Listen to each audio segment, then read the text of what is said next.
what is written for you will come, and what not meant for you will pass. Welcome to TBH with Vitra. That's short for Travel Beyond Home. I'm Vitra, and this podcast is all about cultural curiosity and connection. I'm on a mission to speak with one woman from every country in the world. Real women sharing what life is actually like where they live. Exploring the world starts with asking questions. What is it like to grow up there? What do people value, celebrate, yearn for? TBH with Vitra is a way to learn about other cultures in a way that's real, human, and close up. Through these conversations, we're building a meaningful and fun global sisterhood, one country at a time. Today, we are traveling to Morocco. Located in North Africa, Morocco stretches from the Mediterranean Sea to the Sahara Desert and blends Arab, Berber, African, and European influences. You'll find mountains, desert, beaches, and cities, all just within a few hours of each other. And to help us understand Moroccan life and culture, I'm joined by Fadoua Atif. She is a passionate travel entrepreneur, storyteller, and founder of Morocco Travel Planner. Born and raised in a small village in Morocco, Fadoua blends deep local knowledge with a modern global perspective to craft authentic, personalized journeys across Morocco. Her company is built on values of sustainability, cultural connection, and creating meaningful experiences, especially for solo travelers, families, and those seeking to explore the country through a local's eyes. And that sounds like exactly what we want to talk about today. So thank you, Fadoua, for joining me. Thank you. I'm so happy to be here and to talk about Morocco. Well, we are excited to have you, but we are going to sort of ease into it, and we're going to start off with some lightning round questions and answers. I'm going to put 3 minutes on this clock, and then I'm just going to ask you questions about yourself and Morocco, just sort of back to back, and you just answer the first thing that comes to mind, and then we'll see how many we got in the 3 minutes at the end of it. Here's my 3 minutes. Okay. What is the national dish of Morocco? Couscous. If Morocco had a national emoji, what would it be? National emoji. Happiness, I think. Joy. Name one item that's in every Moroccan home. A teapot. What languages do you speak? Amazigh, Arabic, French, Spanish, And English. English. Okay, that's 5. Give me your best tip for crossing the street in Morocco. There are no rules, but just look to your right and left and go. Trust your gut. When you are traveling overseas, what do you miss the most from home? This is kind of weird, but I miss msemen. It's Moroccan pancake with mint tea. This combination, that's what I miss the most. What do you do for fun? I just chill and people watch and just enjoy the lazy vibe of the city. What is something that surprises visitors about Morocco? The diversity of the landscape and the diversity of the culture and the languages. What is a local phrase that visitors should know? La shukran. It means no thank you in the souks. And salam, hi. What is your favorite place in the country? I can't pick one. My hometown, I call Marrakech home now. Okay. What is the biggest festival in the country? One of the biggest is the Gnawa festival in Essaouira. It's a nice event. What is something Moroccans say many times a day? Inshallah and hi, salam, I would say. What is a part of Moroccan culture that you hope never changes? The community-oriented culture, that is like a treasure we have in our country. The togetherness. What's an experience that always just wows your clients? The Sahara Desert, the sunset in the Sahara Desert. Who's the most famous Moroccan celebrity? I can't think of anyone. Maybe a singer. Manal. It's a pop singer. We probably have time for one more question. What is your go-to comfort food? Tagine. Beef tagine with prawns. Okay, and the timer's not done. So what is Morocco's currency or money called? It's Moroccan dirhams. Okay, well, actually... We were fast. Yeah, and the timer is just about to go off, but I actually ran out of questions. That was 17 questions. Now it's going off. You've definitely won of all these that I've done so far. That was 17. Nice. Hopefully that was not too stressful for you. No, it was like a game. Yeah, that's what it's meant to be. Okay, so I love some of your answers and I want to follow up on some of those. But first, I want to talk to you about your background a little bit because you're from a village in the Atlas Mountains. So I don't know anyone who's been born in the mountains, and it's probably also a new thing for people who are listening or who are watching. So I would love to hear more about your childhood and growing up in that kind of environment. My village is at the foothill of the mountains. It's a very small town. And I remember my childhood to be very joyful, and we were playing all the time, always outdoors. We grew up in a very nice environment, I would say. We didn't study that much before primary school, and we had only half day of study during primary school. So we did play a lot. I would say I had a great childhood. Fun, very fun. What's it like growing up in a village? Do you feel like you're cut off from like the action in the city, or does it just feel like normal? We didn't know anything about the city. We didn't feel we are missing out on anything. The opposite, I think. We enjoyed our childhood a lot, like because we grew up in the farms and we had a lot of outdoors activities, and there were no screens, so it was really good.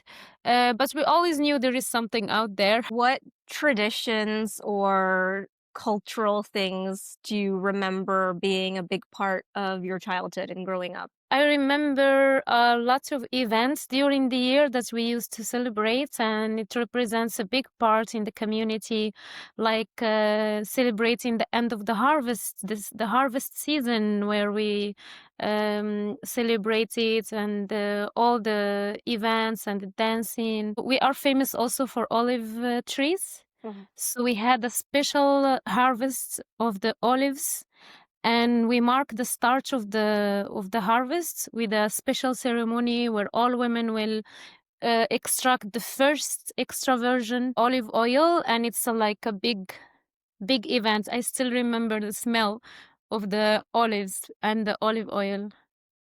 How did you go from growing up in the foothills of the Atlas Mountains to now making your home Marrakech? I came here for university. I didn't. We don't have any university in my village, so I came here for university. And I always wanted to leave and to come to the big city and achieve goals, and like I had big dreams. That's how I came to Marrakech, and I love it. It didn't disappoint. I really enjoy living here.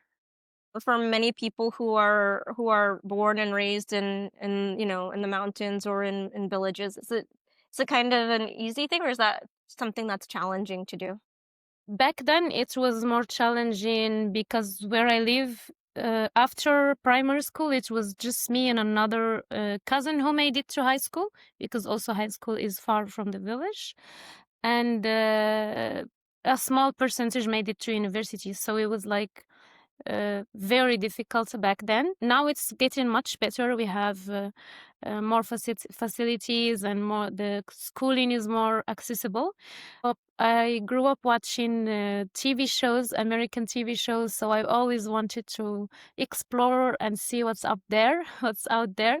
So that's how I was like uh, persistent to come and see it. So Morocco has a unique blend of cultural influences. Like, paint the picture for us of how these different cultures just kind of sync up into Moroccan culture. Yes, the blend of influence come from the different ethnic roots that we have in the country. We have the Amazigh people, also known at the Berber, as the Berbers. They are the indigenous people of North Africa.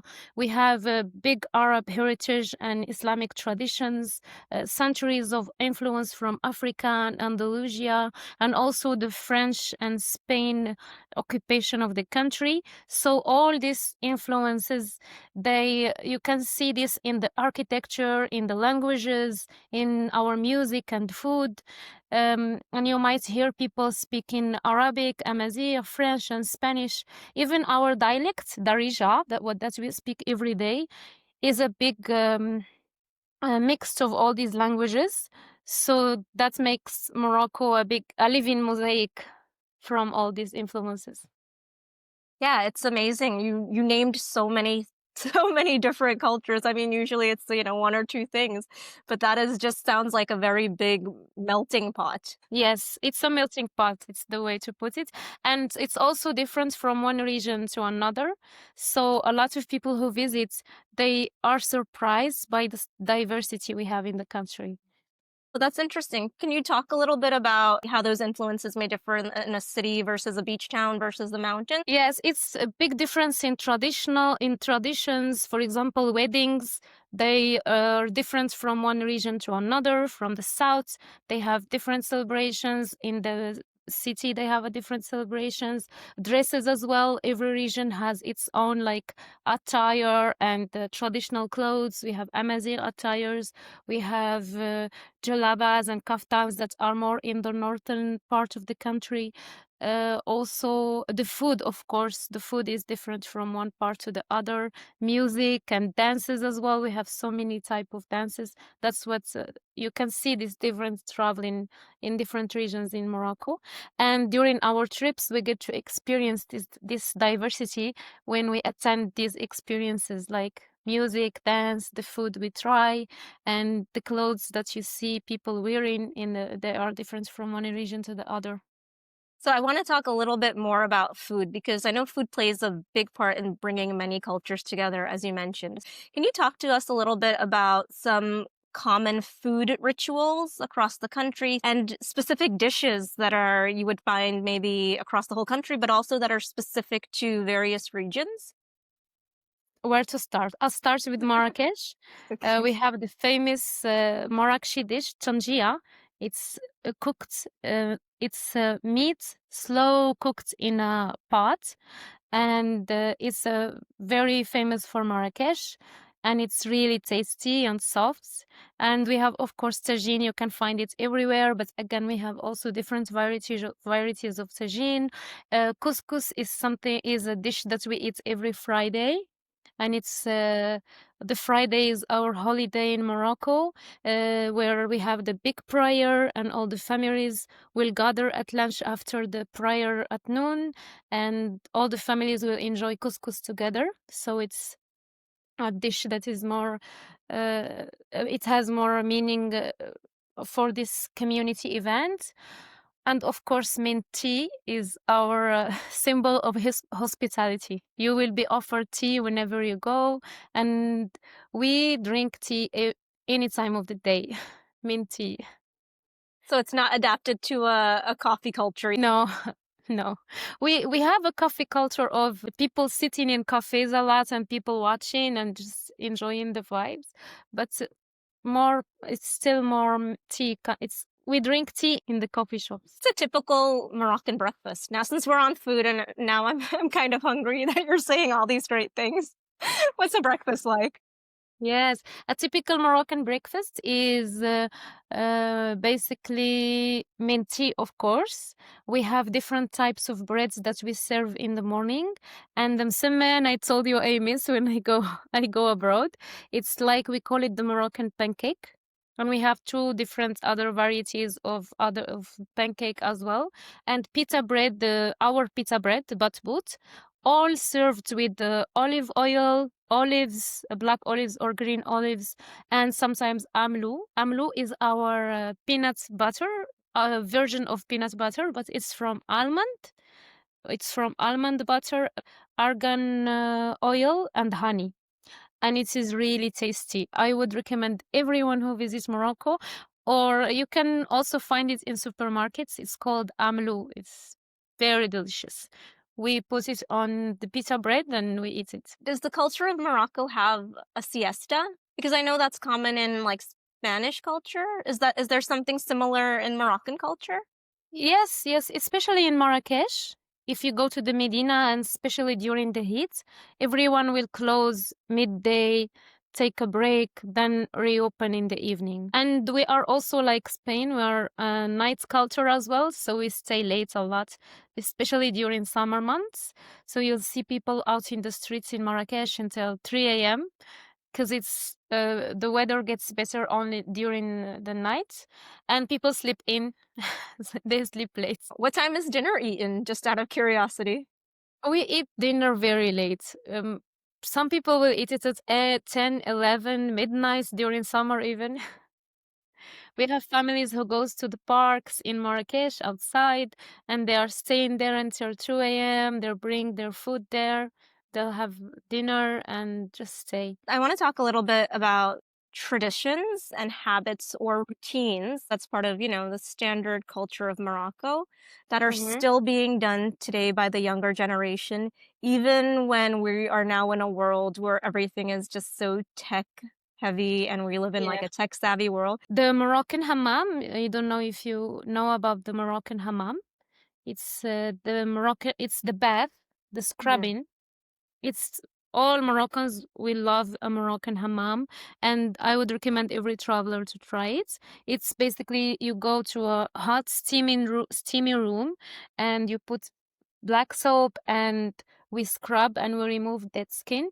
It's been a tradition for many years, and people have done it before, but it's still, even young generations, they still do it. It feels really good. When I was researching Morocco, I saw that 99% of the population are Muslim.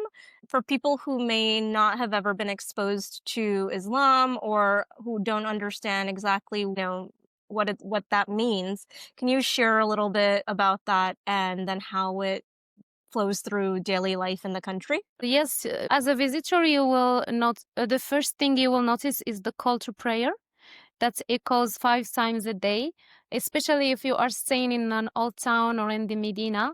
And we have a big event every year is the Ramadan, where we fast a whole month. So if it happens, you are here, you will experience this local insights on it, where people fast from dawn to sunset, and the nights are filled with gatherings. Everyone eats at the same time. It's also a very good moment for community and for coming together and helping others as well. And you will see also the religion in the hospitality as well, because it's seen as a religious duty, and everyone who visit the country will notice this. Also, there is a big influence on the architecture and art. We have very nice mosques that you can see, mosques and madrasas, Quranic schools with fountains and the tile work and woodwork. They are in the heart of the Medinas of Morocco. And for people who don't know, what is a Medina? Whenever we say Medina, it means the old part of the city. We have the old part and the modern part. Most of the modern parts were built after the French occupation of Morocco from 1912 to 1956. And they are the most interesting parts to visit for travelers. I've been to a Medina, but it's more of like the lanes where you kind of get lost and things are not exactly straight and you kind of just wander. Yeah. Yes, it's not accessible by car. It's thousands of alleys, and you can keep walking and you will get lost. Everyone does, but it's part of the fun. And it's the Medina has the souks, the markets, which Morocco is famous for, filled with spices, crafts, and artisans. You mentioned Ramadan, the festival, and Yes. then you mentioned a festival in your the Q&A one. So can you tell us, are those the two main festivals in the country, or what are some of the most important ones? We have so many events. That is a music festival, Gnawa. We have, for religious events, we have Ramadan and two religious Eids, holidays. Eid al-Adha and Eid al-Fitr is the day when we break the fast. And we have many interesting festivals as well that happen in Morocco, like the Rose Festival in the Rose Valley. We have Essaouira Festival for Gnawa music. And we have a wedding festival as well in the Atlas Mountains in El Shil. It's also interesting for people who want to um, learn more about Morocco, and especially the Amazigh villages. And how is so their weddings and their ceremonies is unique to even things in the rest of the country? Yes, yes. We have different types of weddings depending on the regions, but this wedding festival happens in an Amazigh village where people gather every year and um, the couples meet and gets married actually. And it's following a story that we have of two lovers who used to be from different tribes, and it was not allowed for them to get married, and that's how the tribes are honoring this couple by organizing this festival every year where people meet from other tribes and they get married. That's very different. What do you think a good life means to Moroccans? For many Moroccans, a good life is about family and health and community. It's not necessarily about material wealth, it's having enough to provide for your loved ones, celebrating life's moments together, and having a sense of belonging. That's what I would say a good life means. How do Moroccans deal with just challenges or setbacks in life? I would say people often turn to community and faith in difficult times. There is a cultural belief in Maktub. Maktub means it's in Arabic, and it's mean what is written for you will come, and what not meant for you will pass. And a lot of people believe in this. When something happen, it's Maktub, and a lot of people rely on fate and their loved ones. It doesn't mean don't feel stress, but there is an acceptance of that life has ups and downs. If you could teach people one thing about the Moroccan mindset or their outlook on life, what would it be? To not take things very seriously, I would say that, and that we are very relaxed and easygoing, and also in terms of timing, it's not like us. It's not a very stressed culture. That's what I like about it, Mm. and also caring for others.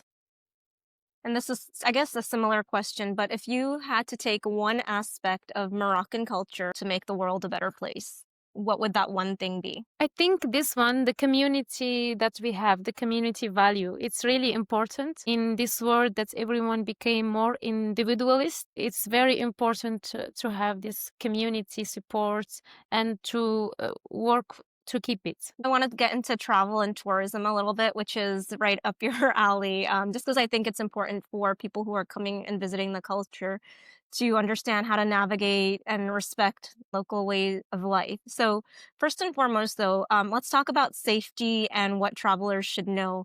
As owner of a tour company, I'm sure you hear a lot from your guests what they thought the safety was going to be like. Yes, if I have the one number question that everyone asks me is Morocco safe for travelers?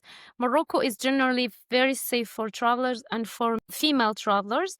It's just like anywhere else in the world. You have to have your common sense, be aware of your surroundings, and other than that, it's okay. And if you're lost or need help, people are willing to help and assist you. And always, you have to plan ahead. Especially in the Medina, people get overwhelmed, and I do understand this, but it's part of the experience. Even haggling in the souk, even all of it, it comes with the experience. What are some do's and don'ts for guests in terms of their manners and their behaviors that to respect the local way of life? Do's, I would say try the food or accept tea when it's offered. It's a sign of hospitality. Don't take someone's photo without asking. Sometimes I experience this, especially in rural towns and smaller towns. Especially women. Don't be overly affectionate in public. It's not part of our culture. Be respectful in religious sites. In when visiting mosques, try to dress appropriately and What is the modestly. dress? What is that dress that people should be aware of? Just don't show shoulders. No very short shorts for men, and women not showing shoulders and trying to wear something long, covering a little bit. There are so many experiences that visitors can have in Morocco. What are a few things that would be completely eye-opening or surprising for someone who's never experienced a culture like Morocco's? I mean, I think one thing you mentioned is the Medinas. It can be Yeah. very overwhelming. What are a few other things that people would just be like, wow, like this is so different than where I'm from? Um, I would say the camel ride in the Sahara during sunset, one of the magical moments that people enjoy. Of course, the Medina, as you mentioned, and the markets and the souks, the spices, the colors and the flavors, and the architecture.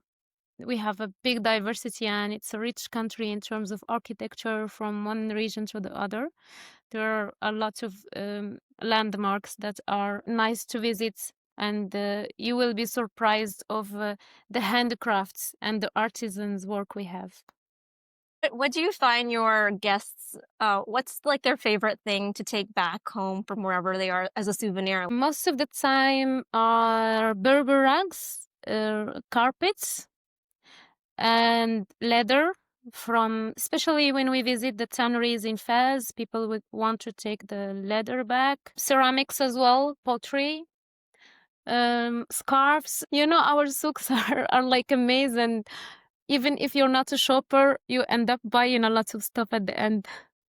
So I did a tour around the country in Morocco with my mom. Like this was so many years ago. One second we're in a city and then we're driving up the Atlas Mountains and it goes from like desert to snow. It was snowing in the Atlas Mountains. Yeah. It was just such a cool experience to have that happen within like literally an hour difference. Yeah. But when we were in, I think it's Marrakech, where you guys have the biggest market. So, but it's just, there's so much like energy and so many stalls and just so many things. It's such an Yes. intake of experience for the senses. Yes, I totally forgot to mention this big square in Marrakech. It's kind of a big experience. People are really surprised by it, especially at night. In the evening, the square will comes to life at 4 or 5 p.m. The full stalls will start installing, the juice sellers. There's the storytellers as well, the dancers, entertainers, and people in circles watching it.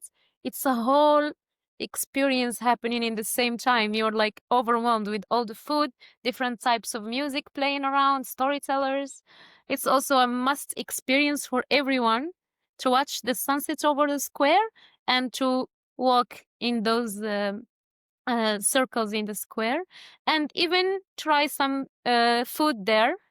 We have some really interesting foods in the square. What are some things that people should try? There are so many good foods to try in the square because the street food is really authentic food. Like you will find the harira, Moroccan soup, with a special cookie called shebekia. This is what we break the fast during Ramadan with.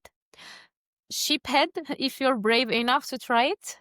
Snails, the tangia I mentioned, the Moroccan tangia, you can also try there. Well, different types of tagines as well, cookies and mint tea. You can try a bit of here and there. It's kind of a nice experience, and it's a lot of locals eat there. It's mostly the markets are for locals, so it makes it even more authentic for you to try it. And it's safe. Everything is safe for Yes. foreigner. Yeah. Okay. All right. We are almost at the end of our time, but before we wrap up, I like to ask our guests to share a little project that our Mm-hmm. listeners can try at home, just so they can experience a little bit of Moroccan culture wherever they are in the world. So, what will you Okay. be sharing with us today? Mint tea is a big part of our culture, as I mentioned before. And a lot of people, when they hear mint tea, they think it's just mint and water, which is not true. If you have a pot, or not even a pot, you can boil water, boil hot boiling water, and green tea leaves. We use green tea leaves. We add a little bit, and you leave it brew for a few minutes. And after you add mint, and you don't brew the mint. Once you add mint, you stop the fire and you mix it a little bit, and it's ready to serve. It takes 10-15 minutes. And we prefer it with sugar. A lot of Moroccans drink mint tea with sugar as well, so it's optional.